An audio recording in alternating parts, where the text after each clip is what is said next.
Hello everybody, and welcome to our last fly tying video in the Bronze Award series. Today's fly is the cat's whisker, useful reservoir pattern, accounted for many fish over the years for me.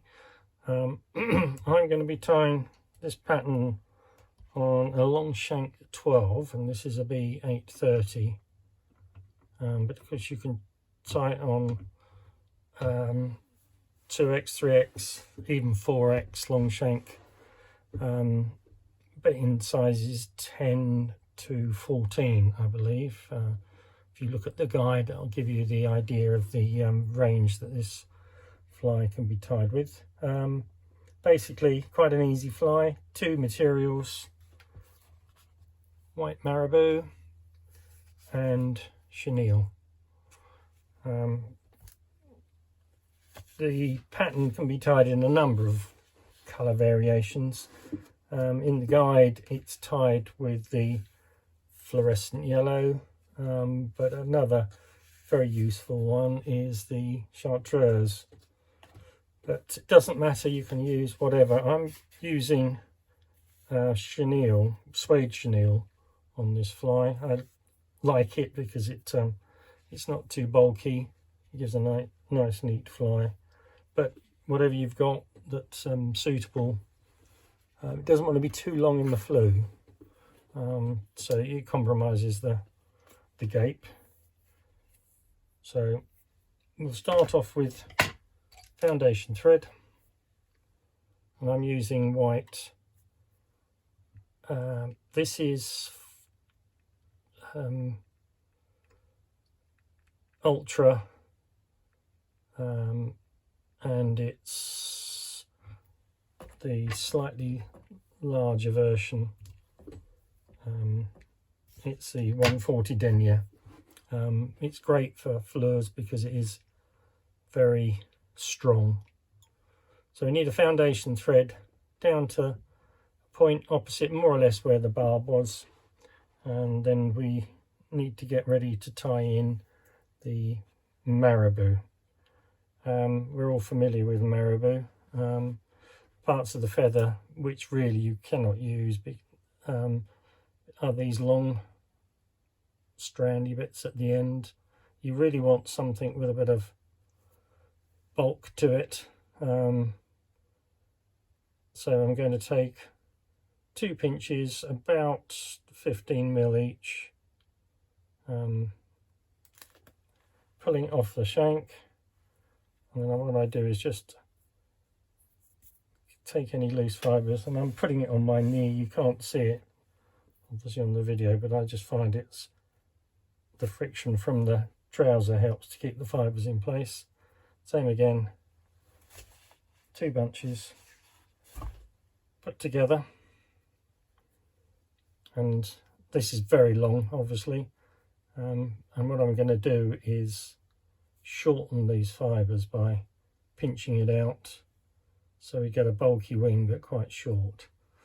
The best way I find with these is to just get rid of the quill remnants and then pull using your nail, pull on those fibres just to take some of the bulk away, and you're left with the strands and a little bit of moisture, tying it into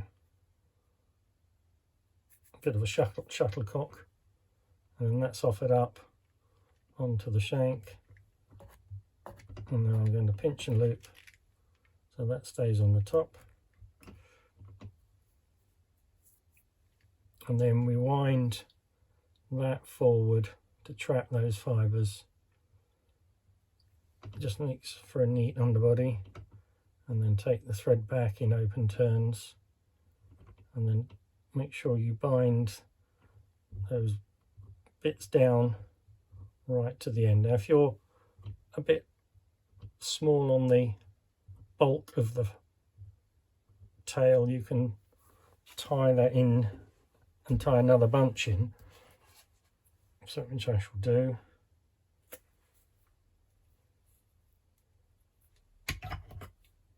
and this means that it's a lot easier to tie in. And this one I've made a little bit shorter.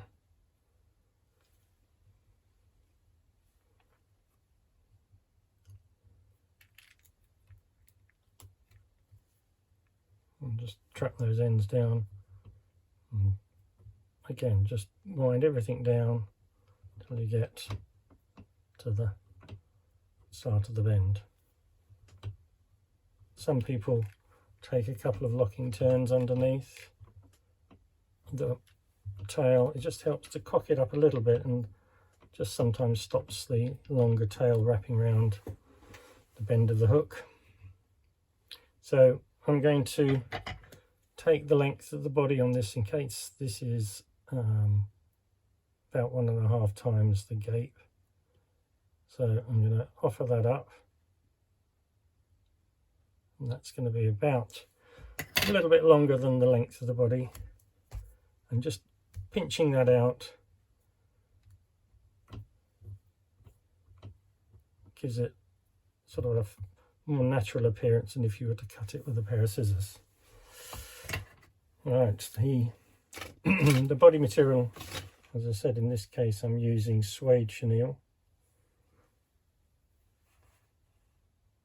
and this has got a central core. Now the suede chenille is very, very tightly wound, so it is sometimes quite difficult to expose the core on this, and sometimes if I've cut my nails like I have done recently, I find it quite difficult, and sometimes you don't need to use a pair of scissors and just put it through the crook of the scissor and then just expose that core. So that gets trapped in, and then taking that back to where we finished on the tail, and bring the thread through and open turns back to about 4mm back from the eye. So we're going to wind this now in touching turns, tight touching turns, so you get quite a neat dense body, and tie right the way through to your tying thread, where we'll then tie off, binding it down. You need to put a bit of pressure on it so you can get right through to the core, and then we want to remove the waist.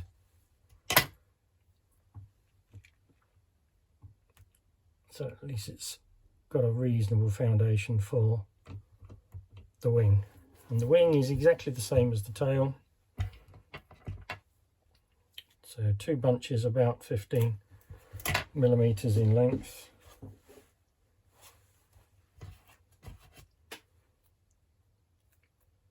The quality and variance of these marabou feathers does make this a little more challenging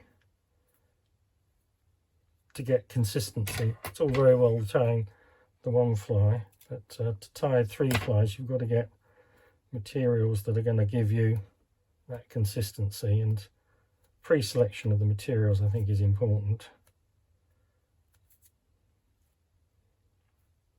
Now I'm doing the same again, pulling out those fibres, and then I'm going to twist up and offer that up, and the length of the wing needs to be just a wee bit longer than the tail, which we can then trim to waist, and then I'm going to pinch and loop at that position.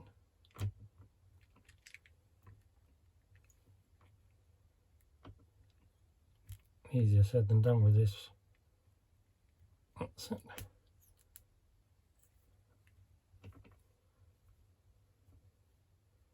So it's very easy with this fly to crowd the eye. So rather than tie in a small amount of butt, which has the tendency to pull out, I've tied it slightly oversized, and then I'm going to crop it close.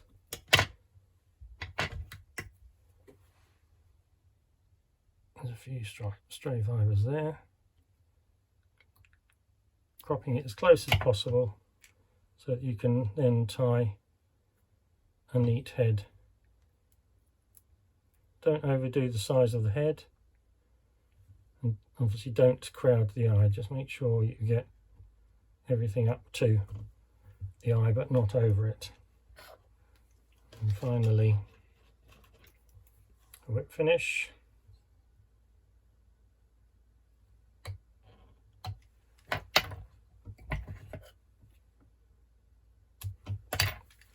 And then a little touch of varnish.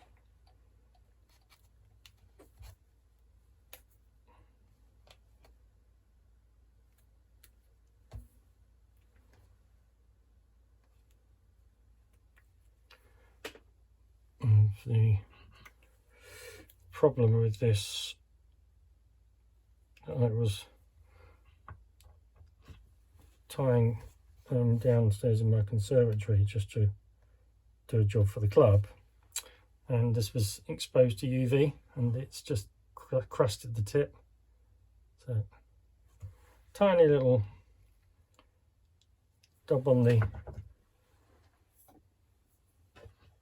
head, and then that should wrap round.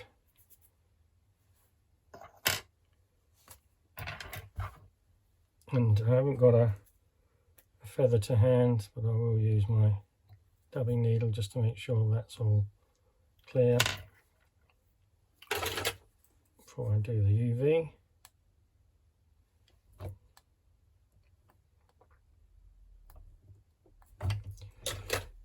Yeah, finally we pull all the fibres together, offering it up to length, and then finally just remove and trim, as I say, using fingernails to get it all in line so you get like a nice shape to the fly. Okay, hope you enjoyed that one, and I shall be doing a tutorial on some of the things that I think are covered by the award. I'm going to go through the booklet and give some pointers. I've had my report back from the the assessor, the external assessor, and he's made some comments on my evaluation flies. So I want to give you that information. So I'll do a separate video, and then hopefully everybody will be knowing what sort of standard we need to tie to. Okay, take care and see you next time.